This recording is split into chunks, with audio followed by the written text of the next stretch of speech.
दो कमरे का घर। एक छोटा सा घर था, सिर्फ दो कमरे का। एक कमरा माँ बाप का और दूसरा बच्चों का। घर में रहते थे राघव, मीरा और उनके दो बच्चे आरव और नैना। राघव एक प्राइवेट कंपनी में काम करता था। सैलरी ज़्यादा नहीं थी। मीरा घर संभालती थी, पर उसका सपना था कि वो टीचर बने। पर सपने अक्सर जिम्मेदारियों के नीचे दब जाते हैं। हर सुबह एक ही रूटीन।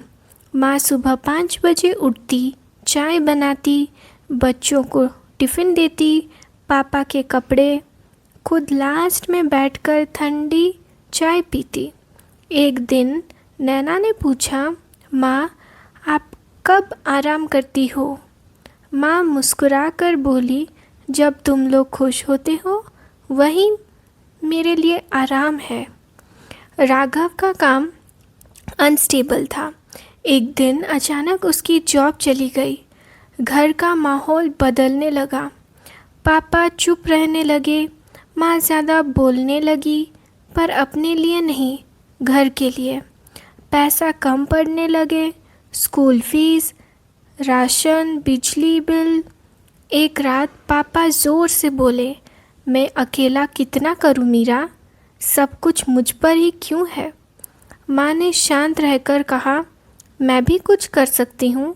पर पापा ने गुस्से में कहा, तुम घर संभालो बस। वो रात पहली बार थी जब माँ चुप हो गई। अगली सुबह माँ ने क्वाइटली एक डिसीजन लिया। वो नियर बाई स्कूल में जॉब के लिए अप्लाई करने गई। किसी को बताया नहीं। कुछ दिन बाद उन्हें पार्ट टाइम टीचिंग जॉब मिल गई। पहली सैलरी थी 3,000। माँ ने उस दिन मिठाई लाई। पापा ने पूछा, किस बात की मिठाई? माँ ने धीरे से कहा, मैंने जॉब शुरू कर दी।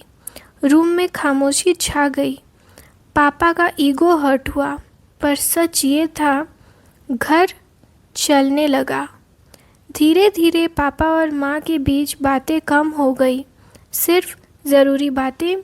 बिजली का बिल भर दिया, बच्चों की फ़ीस कब है। प्यार कहीं खो गया। आरव सब देख रहा था।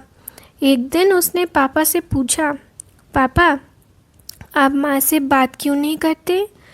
पापा ने नज़र चुरा ली और बस इतना कहा, बड़े हो जाओ समझ जाओगे।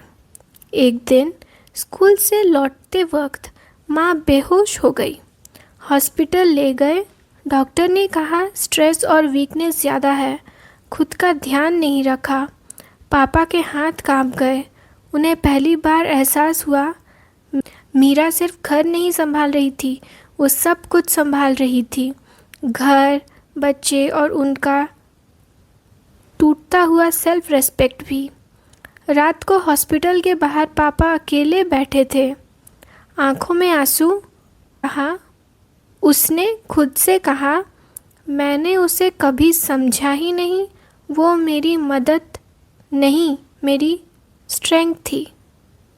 अगली सुबह माँ होश में आई, पकड़ा और धीरे से बोला, सॉरी मीरा, मैं तुम्हें रोकता रहा, पर तुम ही थी जो घर चला रही थी।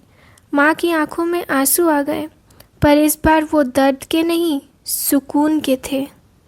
कुछ महीने बाद मिल गया। पापा को नई जॉब मिल गई।